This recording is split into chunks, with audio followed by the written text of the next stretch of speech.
Gutiérrez for 5 minutes.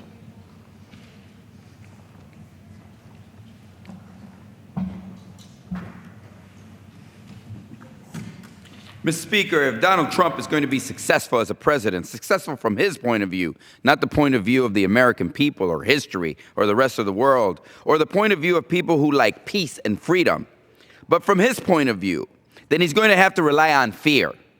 He got elected by creating fear about immigrants, Mexicans, and Latinos, calling us rapists and criminals. He got elected by creating fear about President Obama and the blacks and thugs in big cities.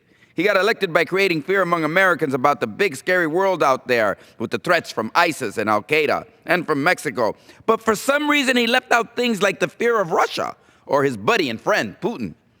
And if President Trump is going to enact his agenda of deportations, building a wall, and making it impossible for people to come to the United States with visas, he needs to use fear as well. For example, he feels he needs to publish a list every week of the crimes that were committed by immigrants to scare Americans into fearing our community. And Trump needs to use fear in another very important way.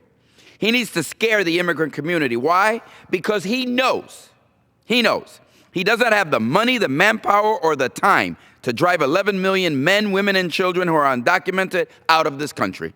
He doesn't have enough jails, ICE agents, or airplanes to deport 11 million people.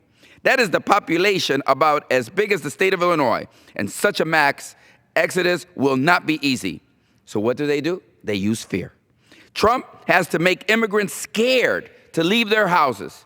Trump has to make parents scared to take their kids to school.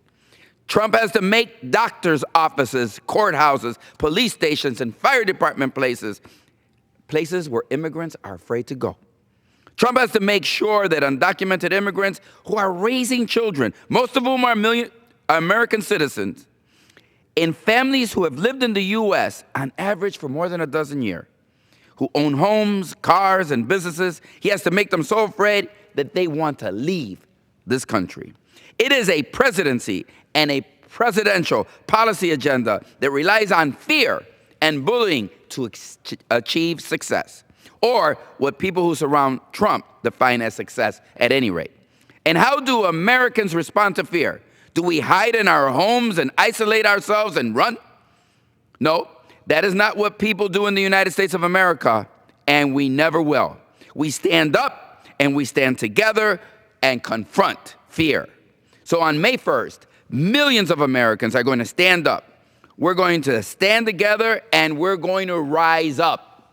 May 1st is an international day to recognize the contributions of working people, and it's observed as Labor Day in much of the world.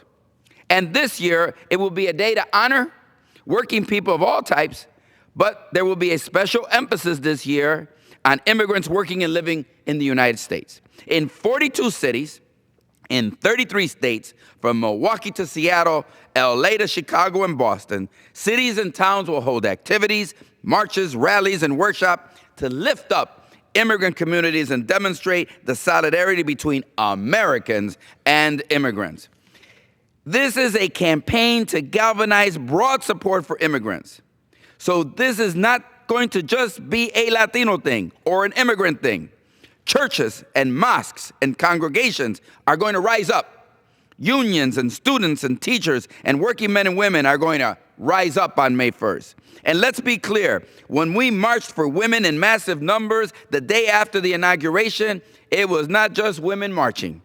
When we came to the airports to stand up for American values and against Trump's Muslim ban, it was not just Muslims standing up for American values. It was a lot of the rest of us too. So, if you care about justice, rise up with us on May 1st.